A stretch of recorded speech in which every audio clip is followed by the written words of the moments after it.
Foreign languages सीखकर वैसे तो कई सारे करियर ऑप्शंस हमारे सामने होते हैं। ऐसे ही एक करियर ऑप्शन है फॉरेन लैंग्वेज टीचर का, फॉरेन लैंग्वेज ट्रेनर का।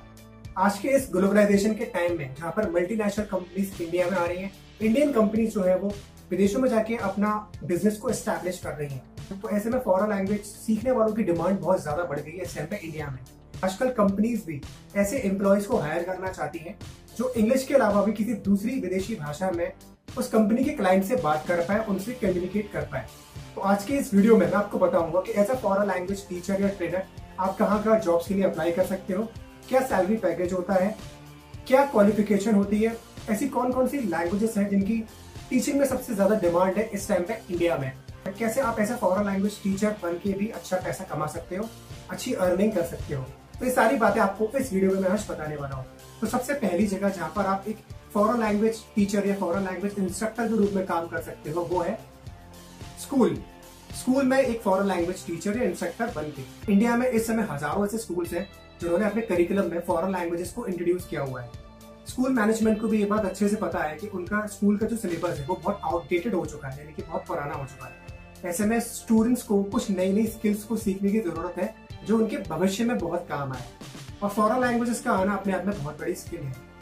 स्कूल्स चाहते हैं कि उनके जो स्टूडेंट है वो एक ग्लोबल लेवल का स्टूडेंट बने, इसलिए उन्होंने अपने स्कूल के करिकुलम में फॉरेन लैंग्वेजेस को इंट्रोड्यूस किया हुआ है। अगर हम क्वालिफिकेशन की बात करें कि as a foreign language teacher बनने के लिए क्या क्वालिफिकेशन होती है, अगर आपने किसी यूनिवर्सिटी से कोई कोर्स किया हुआ तो एटलीस्ट आपके पास में ग्रेजुएशन डिग्री होनी चाहिए। जैसे मान लो BA या फिर एडवांस डिप्लोमा, या इवन अगर आपने डिप्लोमा भी किया हुआ है तब भी आपकी स्कूल में जॉब लग सकती है। हर स्कूल का वैसे अपना अपना क्राइटेरिया होता है। अगर हम फॉरेन लैंग्वेजेस के लेवल्स की बात करें तो मोस्टली जो स्कूल्स हैं, ज्यादातर जो स्कूल्स हैं वो B1 लेवल तो एटलीस्ट मांगते हैं, लेकिन अगर आपका A2 लेवल भी है तब भी आपकी जॉब लग जाती है। ये भी एक बहुत बड़ा मिथ है इस टाइम पे इंडिया में कई सारे लोगों का कि एक फॉरेन लैंग्वेज का इंस्ट्रक्टर या टीचर बनने के लिए एक स्कूल में आपकी क्वालिफिकेशन बहुत हाई होनी चाहिए। ऐसा बिल्कुल भी नहीं है। अगर हम सैलरी पैकेज की बात करें कि एक स्कूल टीचर कितने पैसे अर्न करता है एक स्कूल में जॉब करके, तो वो डिपेंड करता है कई सारे फैक्टर्स पे कि आप किस स्कूल में काम कर रहे हो, किस शहर में आप काम कर रहे हो। इन सारे फैक्टर्स पे ये डिपेंड करता है कि एक टीचर को कितनी सैलरी मिलती है। लेकिन अगर मैं एक एवरेज सैलरी के बारे में आपको बताऊं कि एक स्कूल टीचर कितने पैसे शुरुआत में कमा सकता है, तो आप आराम से मान सकते हो कि 20,000 से ऊपर एक फॉरेन लैंग्वेज का टीचर शुरुआत में इनिशियली एक्सपेक्ट कर सकता है। और ये मैंने आपको मिनिमम बताया, this is the minimum amount. Mostly schools में अगर आप अच्छे स्कूल्स में जाओगे जो इंटरनेशनल स्कूल्स होते हैं, तो वहाँ पर जो आपकी शुरुआत है वो 30,000 से या 35,000 से भी हो जाती है। जब आपका एक्सपीरियंस बढ़ता है तो आपका जो सैलरी पैकेज है, जो इंक्रीमेंट है वो भी बढ़ता है। एक फॉरेन लैंग्वेज टीचर बनने के लिए किसी स्कूल में हमें BEd डिग्री की जरूरत नहीं होती है।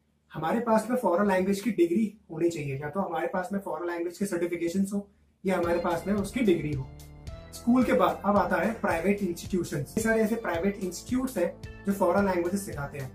तो किसी प्राइवेट इंस्टीट्यूट में as a foreign language instructor बनने के लिए अगर हम क्वालिफिकेशन की बात करें तो इसकी भी क्वालिफिकेशन वही चाहिए होती है जो एज अ स्कूल टीचिंग में चाहिए होती है। या तो आपने किसी कॉलेज से कोई डिग्री ले रखी हो या आपने कुछ सर्टिफिकेशंस ले रखे हो।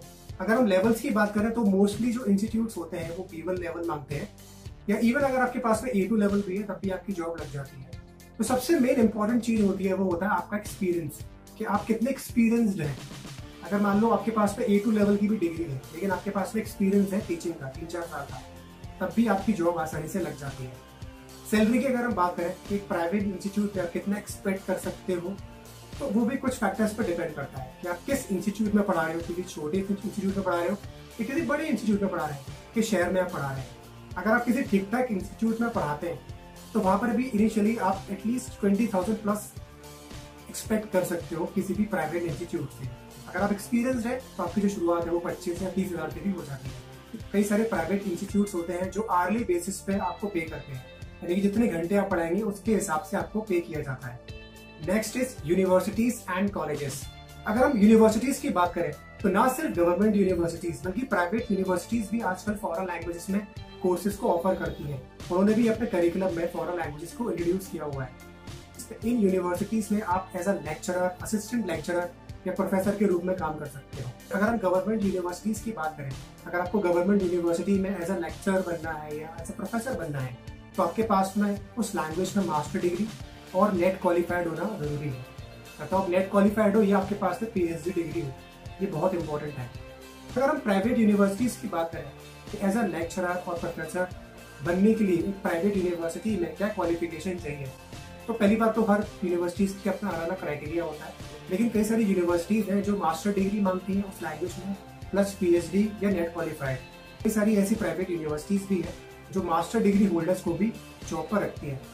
अगर हम सैलरी पैकेज की बात करें कि किसी लेक्चरर को या प्रोफेसर को किसी प्राइवेट यूनिवर्सिटी में कितना सैलरी पैकेज मिलता है, वो भी कुछ फैक्टर्स पर डिपेंड करता है कि आप किस यूनिवर्सिटी में जॉब कर रहे हो।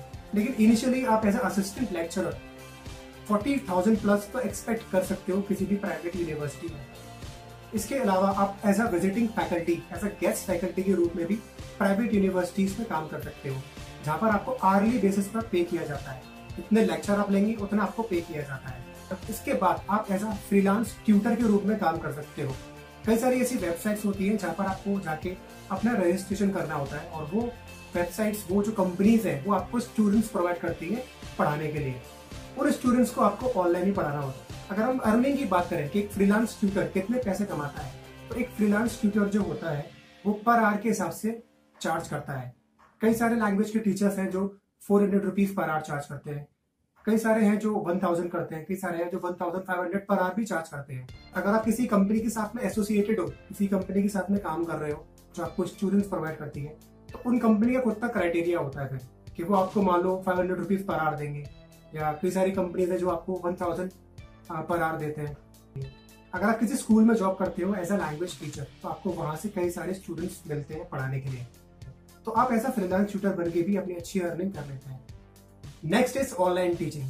अब ऑनलाइन टीचिंग एक ऐसा प्लेटफॉर्म है जहां से आप जितना चाहे उतना पैसा कमा सकते हो, बशर्ते आपको पता होना चाहिए कि ऑनलाइन टीचिंग के थ्रू ज्यादा से ज्यादा रेवेन्यू कैसे जनरेट किया जाता है। मैं खुद ऑनलाइन टीचिंग करके एक अच्छा रेवेन्यू जनरेट करता हूँ। ऑनलाइन टीचिंग करने का एक तरीका तो वही हो गया जो एक फ्रीलांस ट्यूटर करता है कि आप किसी कंपनी के साथ में एसोसिएटेड हो, उस कंपनी के साथ में काम कर रहे हो, और वो कंपनी आपको स्टूडेंट देती है, तो पर आवर के हिसाब से आपको ठीक है पे कर दिया जाता है। एक तरीका वो हो गया। और एक दूसरा तरीका ये होता है ऑनलाइन टीचिंग का कि आप किसी कंपनी के साथ में एसोसिएटेड नहीं हो, ना किसी प्राइवेट इंस्टीट्यूशंस के साथ में हो, आपके पास में खुद स्टूडेंट्स आ रहे हैं, आपको खुद अप्रोच कर रहे हैं पढ़ाने के लिए, और वो तब होता है जब आप अपना खुद का पर्सनल ब्रांड बिल्डअप करते हो। अब अपना खुद का पर्सनल ब्रांड डेवलप करने के लिए कुछ स्ट्रैटेजीज होती हैं जो अपनाना बहुत जरूरी है। मैंने भी उन स्ट्रैटेजीज को इम्प्लीमेंट किया और अपने लिए एक पर्सनल ब्रांड बनाया, तो उससे मुझे अच्छे रिजल्ट मिल रहे हैं। ऑनलाइन टीचिंग के थ्रू ना सिर्फ आप इंडियन स्टूडेंट्स को टारगेट कर सकते हो, बल्कि फॉरेन में रहने वाले स्टूडेंट्स को भी टारगेट करके अच्छी अर्निंग कर सकते हो। इसके अलावा अगर आप चाहो तो अपना खुद का प्राइवेट इंस्टीट्यूट भी ओपन कर सकते हो। अगर आपके घर में इतना स्पेस है कि आप वहाँ पर एक कमरे में एक अच्छी कोचिंग सेटअप कर पाओ, तो वहाँ पर आप ओपन कर सकते हो। किसी दूसरी जगह पे आप किराए पे एक रूम लेके वहाँ पर अपनी एक इंस्टीट्यूशन शुरू कर सकते हो। अगर हम अर्निंग की बात करें, एक टीचर अपने लिए ज्यादा से ज्यादा रेवेन्यू कैसे जनरेट कर सकता है, तो एक तो ट्रेडिशनल तरीका वो हो गया जो मोस्टली टीचर्स करते हैं कि दिन में स्कूल में पढ़ाया और शाम को घर में अपने ट्यूशन लिए, या बाहर किसी के घर में जाके ट्यूशन पढ़ाया, या आप किसी इंस्टीट्यूट में जाके भी 2 घंटा या 3 घंटा पढ़ा के आ सकते हो। तो वहां से भी टीचर्स जो होते हैं वो ठीक ठाक पैसा कमा लेते हैं। लेकिन अगर आपको ज्यादा से ज्यादा रेवेन्यू अपने लिए जनरेट करना है, एक अच्छी अर्निंग करनी है, देन आपको ऑनलाइन टीचिंग करनी पड़ेगी। You have to teach online, you have to take your work online. आपको अपने वर्क को ऑनलाइन लेके जाना पड़ेगा। देखिए, ऑफलाइन पढ़ाने की एक लिमिट है, लेकिन ऑनलाइन पढ़ाने की कोई लिमिट नहीं है। आप ऑल ओवर वर्ल्ड को टारगेट कर सकते हो, ना सिर्फ अपने देश के स्टूडेंट्स को बल्कि फॉरेन के स्टूडेंट्स को भी आप टारगेट कर सकते हो। उसके लिए आपको स्ट्रैटेजीज पता होनी चाहिए कि आप कैसे ऑनलाइन टीचिंग करोगे, कैसे आप अपना खुद का एक पर्सनल ब्रांड क्रिएट करेंगे जिससे स्टूडेंट्स आपको खुद से अप्रोच करेंगे पढ़ाने के लिए। ये सारी लर्निंग आपको लेनी पड़ेगी और इम्प्लीमेंट करनी पड़ेगी। अब बात करते हैं कि लैंग्वेजेस की सबसे ज्यादा डिमांड है इंडिया में टीचिंग सेक्टर में। तो सबसे ज्यादा डिमांडिंग लैंग्वेजेस टीचिंग सेक्टर में है वो है यूरोपियन लैंग्वेजेस। यूरोपियन लैंग्वेजेस में से भी स्पेशली है फ्रेंच, जर्मन एंड स्पेनिश। इन तीनों लैंग्वेजेस में सबसे ज्यादा आपको जॉब्स मिलेंगी टीचिंग लाइन में। अगर आप एशियन लैंग्वेजेस की बात करें जैसे चाइनीज एंड जापानीज, तो चाइनीज एंड जापानीज आपको जो प्राइवेट इंस्टीट्यूट्स होते हैं वहां पर उनकी जॉब्स आपको ज्यादा मिलेंगी। But if we talk about schools और प्राइवेट यूनिवर्सिटीज जो होती हैं, तो वहां पर आपको यूरोपियन लैंग्वेजेस ज्यादा मिलेंगी। That's all for today in this video. ये वीडियो अगर आपको हेल्पफुल लगा हो तो इस वीडियो को लाइक करो और कमेंट्स में भी लिख के मुझे जरूर बताओ, और बाकी लोगों को भी हेल्प करो इस वीडियो को ज्यादा से ज्यादा शेयर करके।